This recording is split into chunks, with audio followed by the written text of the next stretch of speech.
I am all for honey. I've done countless videos on honey. I think as a sugar replacement, honey is head and shoulders above regular sugar. And then we have things like maple syrup, which are also really, really powerful. The problem with those, and it's a small problem, is the fact that they are in a syrupy solution that makes it very, very quick to absorb. So even though it's better than sugar and has other properties, and I still think people should use them, I'm a big fan of using dates.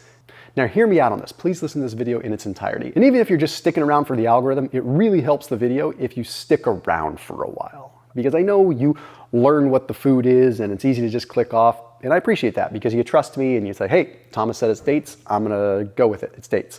But I wanna explain some stuff to you, and I also wanna teach you how to pick the right kind of date because there is a wild difference between a lot of them. But I wanna focus mainly on like the insulin resistance piece and things like that. So let's go ahead and let's dive into it. And after today's video, I put a link down below for something that's called a sauna blanket. I talk about saunas all the time, but my friend Andy owns a company called Bond Charge, and they have a sauna blanket. So it's a portable sauna. It's an infrared sauna that gets up to about 174 degrees, and it heats up in about 7 or 8 minutes. And you can just slide on in it, and you're getting the effects of a sauna. It's not the same as a dry heat sauna where you're getting up over 200 degrees. It's not like that, but it still makes you sweat and it gets you the impact for a fraction of a fraction of a fraction of a fraction of the cost of a sauna. Not to mention it's highly portable. I bring it with me in the car if I'm driving somewhere and I know I'm gonna be somewhere where I can use it. I don't bring it on the plane because it's huge, but that link down below is a 15% off discount link for it as well. So if you're looking to get a sauna, but it just hasn't been in the budget or you don't have the space, I think this is a good move for you. So check them out, top line of the description underneath this video. Now, a full disclosure here that's really important. Dates are still concentrated with a lot of sugar. Even though they are very different than regular sugar, I want you to be cognizant of that. If you're dealing with heavy insulin resistance, you might be better off to just maybe keep the sugar out of the equation. But if you're looking like just apples to apples here, I do feel like dates are interesting. And there was a particular study published in Scientific Reports. It was a mechanistic study that really is the first thing that made me scratch my head and say, wait a minute, dates are interesting and they might be the best sugar we can consume when we're looking at all the sugars. Again, I love honey, but they have these particular seeds in them. And the seeds in dates have fatty acids, they have proteins, essential aminos, whatever. Also fiber. But this study in Scientific Reports found that date seed extract reduced oxidative stress and reduced inflammation tremendously in the pancreas. But as a result of that, there was a subsequent increase in pancreatic islet cell activity and production of insulin. Why is producing insulin good, especially if someone is, diabetic or insulin resistant? Well, the thing is that when you're producing insulin effectively and you produce enough of it, then you're able to get blood sugar lower. But then that ends up making it so that you're able to use less insulin in the future to get the job done because you chill out the resistance a little bit. You turn off the white noise of a fan to the cell, so to speak. So the cell is no longer just like, yeah, sugar, I see all the time, I'm not gonna do anything. It starts actually soaking it up again. So this could actually break the cycle. But the other thing is that dates have something called allulose in it. And let me explain what's so particularly interesting about allulose in this case. Allulose binds to the GLUT2 receptor, which means instead of regular sugar, allulose is binding to this receptor. What it does is it particularly takes sugar into the liver, also into the pancreas and also into the kidneys, but the liver is really the big piece. And it has what is called a low affinity but a high capacity for sugar. GLUT2 isn't normally going to take up a lot of sugar, but it is going to take up a lot of sugar if your blood sugar is high because it has a low affinity but high capacity. So when blood sugar starts to elevate over the top, that's when GLUT2 comes in and says, okay, come on, I'll take you on. And its job is to kind of like take it to the liver for metabolism.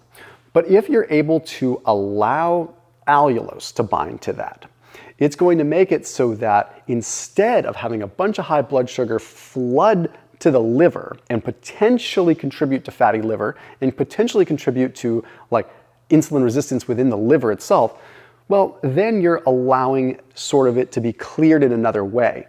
So you're binding to the same receptor that glucose would bind to, thereby stopping the cycle.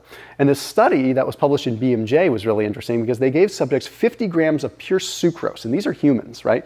In this case, they were non-diabetics, but 30 humans, they gave them 50 grams of sucrose or varying dosages of allulose. And they found that in a dose-dependent fashion, allulose would reduce the blood sugar after 30 minutes and even mildly reduce the insulin levels.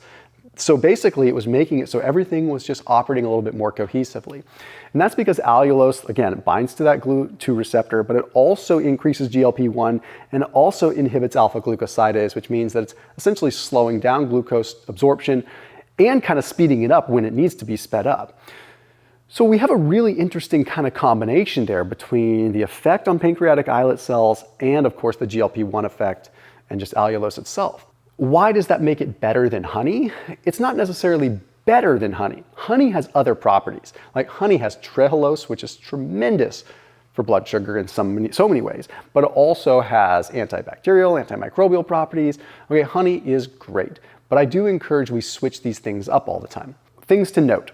Dates can range from a 35 on the glycemic index scale all the way up to a 74. 74 is higher than sugar. 35 is almost half sugar. Right? So you could find lower glycemic dates. It all depends on how ripened they are. So there's one particular date called a Rutab date, and that's a common one. That's about a 47 on the glycemic index scale. Then a common one is called a tamer date. A tamer date is usually sun-dried. When they're sun-dried, they're usually between a 47 and a 50 on the glycemic index scale. But then there's also a tamer date that is commercially ripened, so it's a little less sweet, but it is only a 35 on the glycemic index scale. So when you're looking for dates, do your research because they're not all the same. That's why you see some that are so riddled with sugar, they're almost crystallized. They taste unreal. But remember, they're still sugar.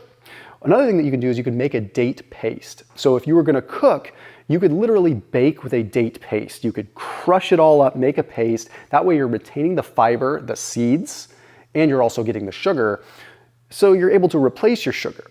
Okay, again, I'm not saying you need to go out and consume dates just for the heck of it. They're not gonna lower your blood sugar more than if you didn't have them at all. But if you're replacing sugar with something, it's a great first step and it's a great solution to have around. I would rather choose a date, and I do choose dates, than any other real sugar source.